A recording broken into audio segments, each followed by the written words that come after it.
तो इस वीडियो का टॉपिक है कि हर एक टाइम फ्रेम उसके पीडी एरे को फॉलो करता है। अगर डेली टाइम फ्रेम है तो डेली टाइम फ्रेम के ऊपर जो भी पीडी एरेज होंगे, एफपीजीज होंगे, या तो लाइक ऑर्डर ब्लॉक्स होंगे, इन्वर्जन एफपीजीज होंगे, तो जितने भी पीडी एरेज है जो डेली टाइम फ्रेम पे है तो डेली टाइम फ्रेम उसको फॉलो करेगा। अगर 4 आवरली है तो 4 आवरली वाले उसको फॉलो करेंगे, जैसे कि यहाँ दिख रहा है। अगर आवरली है तो आवरली वाले उस पीडी एरे को फॉलो करेंगे। तो देखते हैं कि इसमें क्या है। अभी इस वाला एग्जांपल में ऐसा है कि जैसे प्राइस जो है, प्राइस का ओवरऑल बायस जो है वो बियरिश। अगर हम देख सकते हैं कि प्राइस ऊपर से नीचे आ रहा है, यहाँ पे मार्केट स्ट्रक्चर शिफ्ट किया है और ओवरऑल एनालिसिस के हिसाब से, नैरेटिव के हिसाब से प्राइस का जो बायस है वो बियरिश है और प्राइस जो ये वाली लिक्विडिटी को स्विप करने नीचे आएगा और ये वाली लिक्विडिटी को, सेल्स या लिक्विडिटी को स्विप करने नीचे आएगा।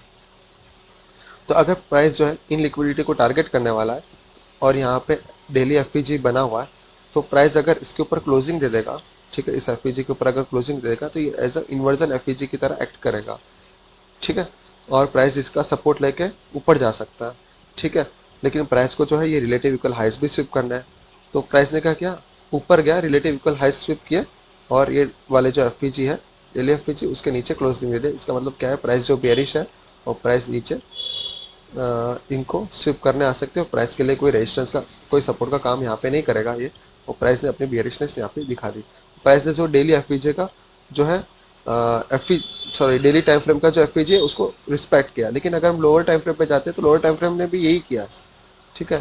तो भले ही लोअर टाइम फ्रेम पे हम देख सकते हैं कि डेली जो एफपीजी है, ठीक है, उसके ऊपर प्राइस ने क्लोजिंग दे दिया। 4 आवरली चार्ट है ये, और 4 आवरली चार्ट ने इसके ऊपर क्लोजिंग दे दिया। लेकिन हमें 4 आवरली चार्ट के ऊपर क्लोजिंग दे दिया, इसका मतलब ये नहीं है कि डेली टाइम फ्रेम के ऊपर क्लोजिंग दे दिया है। मतलब डेली टाइम फ्रेम के कैंडल ने उसके ऊपर क्लोजिंग दे दिया है, ठीक है। तो डेली टाइम फ्रेम उसके एफपीजी या उसके जो पीडीआर है उसके वहाँ क्लोजिंग, उसके नीचे क्लोजिंग दे सकता है, उसके एफपीजी के नीचे क्लोजिंग दे सकता है यहाँ पे, ठीक है। भले ही 4 आवरली ने उसके ऊपर क्लोजिंग दिया है, ठीक है। तो देख सकते हैं 4 आवरली ने क्या किया, ये रिलेटिव इक्वल हाइस गए, प्राइस रिलेटिव इक्वल हाइस है ये वाले, ठीक है। तो प्राइस ऊपर गया, इनको स्विप किया और प्राइस नीचे आ गया। और इवन 4 आवरली जो एफपीजी है ये क्रिएट हुआ है, उसके कॉन्सिक्वेंट एंक्रोचमेंट के नीचे क्लोजिंग दिया है, ठीक है, इसके नीचे क्लोजिंग दिया है।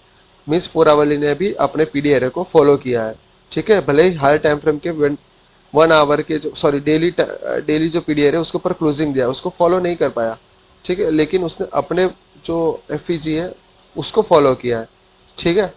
तो ये इंपॉर्टेंट बात है। अगर हम आवरली टाइम फ्रेम पे जाए तो देख सकते हैं प्राइस ने जो है, जो आवरली ऑर्डर ब्लॉक है, ठीक है, ये लास्ट कैंडल है अपसाइड की, ठीक है। तो इस ऑर्डर ब्लॉक के ऊपर क्लोजिंग नहीं दिया, तो सिर्फ विक्स गई है इसके ऊपर, जो कि स्मार्ट मनी को सेलिंग के लिए यूज आती है। और ये वाली जो बाय साइड लिक्विडिटी है, रिलेटिव इक्वल उसको भी स्विप कर दिया और इस आवरली ऑर्डर ब्लॉक के नीचे क्लोजिंग दिया। मींस आवरली चार्ट ने अपने पीडी एरो को फॉलो किया, 4 आवरली ने अपने पीडी एरो को फॉलो किया, जैसे यहाँ देख सकते हैं, ठीक है।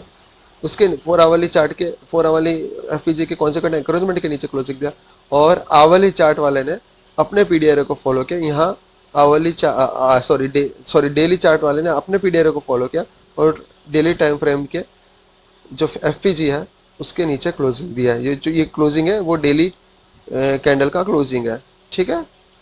तो इस तरह से जो है प्राइस हर एक टाइम फ्रेम का जो पीडीआर है होता है उसको फॉलो करती है। भले ही अगर हम लोअर टाइम फ्रेम पे जाए तो उस पर वो फॉलो नहीं करें। अब जैसे कि ये 4 आवरली एफपीजी है, ठीक है। तो 4 आवरली एफपीजी ने को आवरली एफपीजी ने फॉलो नहीं किया है, उसके ऊपर क्लोजिंग दिया है, देख सकते हैं 4 आवरली एफपीजी, उसके ऊपर प्राइस ने क्लोजिंग दे दिया आवरली चार्ट पे। लेकिन अगर 4 आवरली टाइम फ्रेम, 4 आवरली अपन कैंडल देखेंगे तो उसने क्लोजिंग नहीं दिया, उसने तो नीचे ही क्लोजिंग दिया, ठीक है। और आवरली ने अपने ऑर्डर ब्लॉक के ऊपर क्लोजिंग नहीं दिया, उसके नीचे क्लोजिंग दी। तो इस तरह से हमें इंटरप्रेट करना है। अगर प्राइस इतना ऊपर चला गया है, हमारा बायस है डेली टाइम फ्रेम पे कि ये डेली टाइम फ्रेम पे प्राइस जो है ये डेली एफईजी के नीचे ही क्लोज देगा, नीचे ही क्लोजिंग देगा, ठीक है। ये हमारा बायस है या ये हमारा नैरेटिव कह सकते हैं, ठीक है। तो प्राइस ऊपर गया, लोअर टाइम फ्रेम में आवरली चार्ट पे देख सकते हैं कि प्राइस आवरली चार्ट पे भी डेली एफईजी के ऊपर क्लोजिंग दिया, 4 आवरली एफईजी के भी ऊपर क्लोजिंग दिया। लेकिन उसने अपना पीडीआर फॉलो जरूर किया है, जो कि ये 1 आवर का ऑर्डर ब्लॉक है। अगर 4 आवर पे जाए तो उसने डेली टाइम फ्रेम के ऊपर क्लोजिंग दिया है, ठीक है, यहाँ पे। लेकिन उसने अपना पीडीआर फॉलो किया है, उसने अपने पीडीआर के नीचे क्लोजिंग दिया है, ठीक है, उसके कॉन्सिक्वेंट एंकरेजमेंट के नीचे यहाँ पे। और अगर डेली टाइम फ्रेम पे देखते हैं तो डेली टाइम फ्रेम ने भी अपना पीडीआरएफ फॉलो कर दिया और उसके ऊपर क्लोजिंग नहीं दिया इस एफपीजी के ऊपर, भले ही उसने अपना जो नैरेटिव है कि रिलेट इक्वल हाई स्वीप करना वो कर दिए, वरना चाहता तो यहाँ पे क्लोजिंग देता, पर यहाँ क्लोजिंग देता तो इसका बायस बुलिश हो सकता था टेम्पररी, लेकिन प्राइस को जो है बियरिश बायस रखना है। प्राइस का इंटेंशन है नीचे जाके ये वाली सेल्स लिक्विडिटी और ये वाली सेल्स लिक्विडिटी को स्विप करना है, या ओवरऑल बियरिश बायस है, ठीक है। तो इस वजह से प्राइस ने इसके नीचे क्लोजिंग दिया है।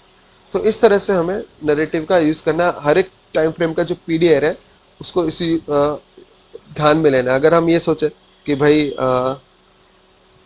4 आवरली चार्ट है तो भाई ऊपर क्लोजिंग दे दिया डेली टाइम फ्रेम के, अब तो डेली टाइम फ्रेम जो है, ये डेली टाइम फ्रेम जो है वो अब सपोर्ट की तरह एक्ट करेगा। हालांकि वो सपोर्ट की तरह एक्ट करेगा टेम्पररी, लेकिन अगर डेली टाइम फ्रेम ने भी इसके नीचे क्लोजिंग दे दिया है या इसके ऊपर क्लोजिंग दे दिया है एफपीजे के, डेली एफपीजे के, तो हम कह सकते हैं कि हाँ लोअर टाइम फ्रेम भी इसको स्ट्रॉन्ग सपोर्ट की तरह यूज करेंगे। ऐसा नहीं कि अभी सपोर्ट की तरह यूज नहीं करेंगे, अभी भी करेंगे, लेकिन वो टेम्पररी बेसिस पे होगा।